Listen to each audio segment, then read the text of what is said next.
Imagine you're living in Victorian England. You're feeling anxious, maybe having panic attacks, and you visit your trusted physician. Instead of prescribing therapy or medication, he reaches into a jar and pulls out a handful of squirming, slimy leeches. Then he places them all over your body, on your temples, behind your ears, even on your neck, and lets them feast on your blood. This wasn't some fringe treatment. This was mainstream medicine.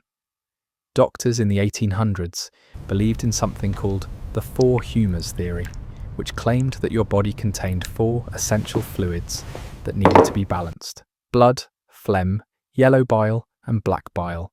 Too much blood? That meant you were anxious, agitated, or mentally unstable. The solution was simple and horrifying: remove the excess blood.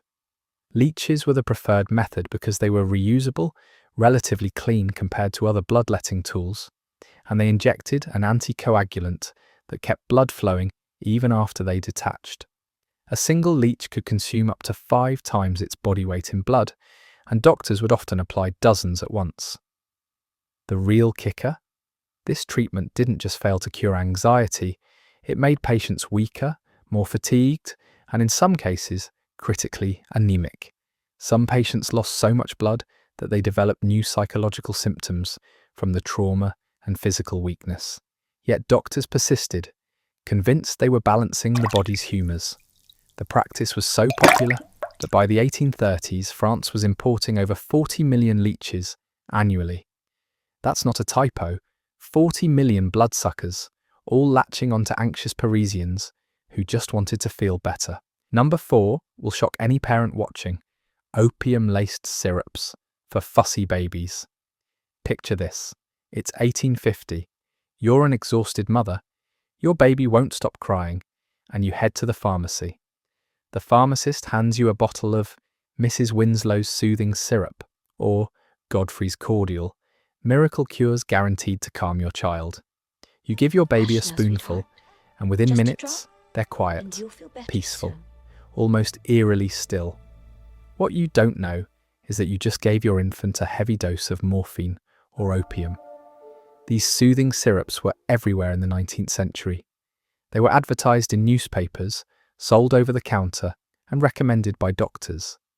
The bottles featured pictures of sleeping cherubs and made promises about relieving teething pain, colic, and general fussiness. What they didn't advertise was the ingredient list: pure opium, morphine, alcohol, and sometimes even chloroform.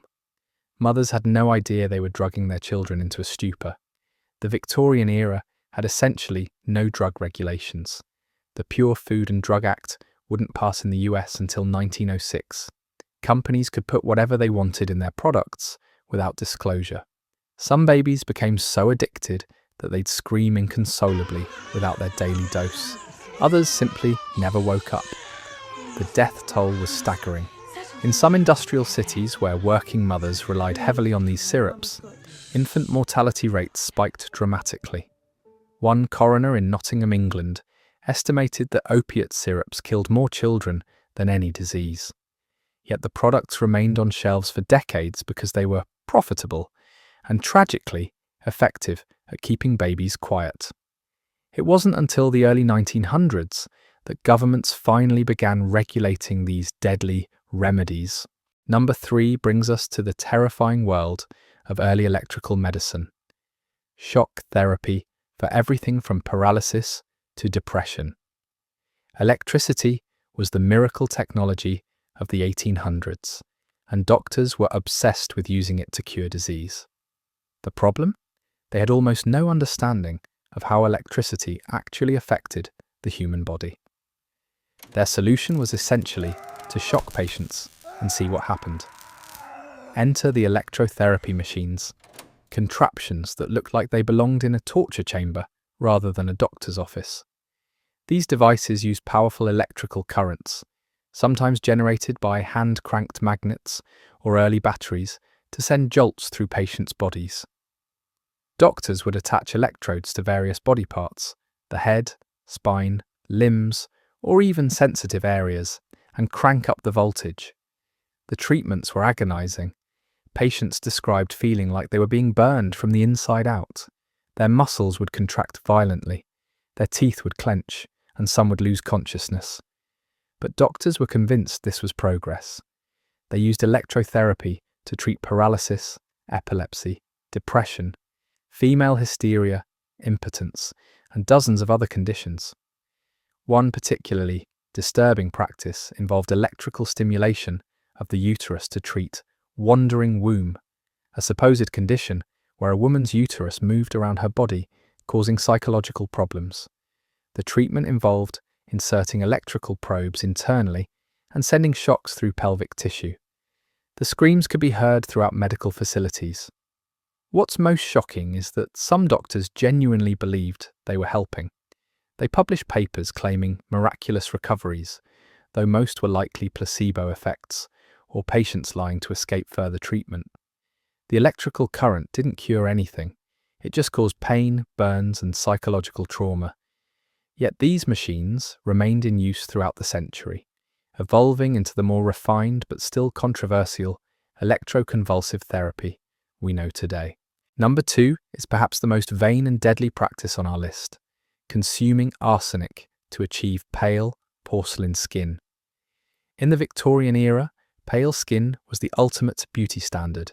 It signified wealth, refinement, and delicacy. You were so privileged that you never had to work outdoors in the sun. Women went to extreme lengths to achieve this ghostly complexion, and the most dangerous method was arsenic consumption. Arsenic complexion wafers were sold as beauty supplements. These small chalky tablets contained deadly amounts of arsenic trioxide, but they were marketed as harmless beautifiers. Women would take them daily, sometimes for years, slowly poisoning themselves in pursuit of pale skin. And it worked. Arsenic does make skin paler. It does this by destroying red blood cells and damaging capillaries, essentially starving your skin of blood flow. But the side effects were horrific. Users developed nausea, vomiting, and severe abdominal pain. Their hair fell out in clumps. Their nails became brittle and developed white lines called Mees lines, a telltale sign of arsenic poisoning. Their organs slowly failed. Many women became too weak to leave their beds, their skin taking on a translucent, waxy appearance that ironically achieved the delicate invalid look that was also fashionable.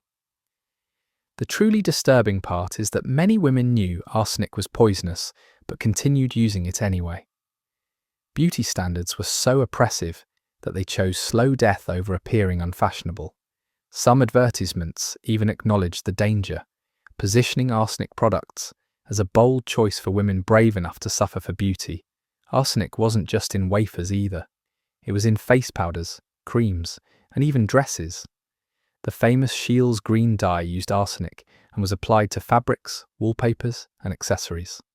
Women literally wore poison against their skin for hours every day. The death toll was significant but hard to track because arsenic poisoning mimics many diseases. It wasn't until the early 20th century that regulations finally banned arsenic from cosmetics. And finally, number 1, dental extractions performed without any anesthesia whatsoever. Before the 1840s, when ether and chloroform became available, every dental procedure was performed on fully conscious patients, and tooth extraction was pure, unimaginable agony. Here's how it worked. You'd sit in a chair, often with assistants holding you down, while the dentist approached with crude metal pliers.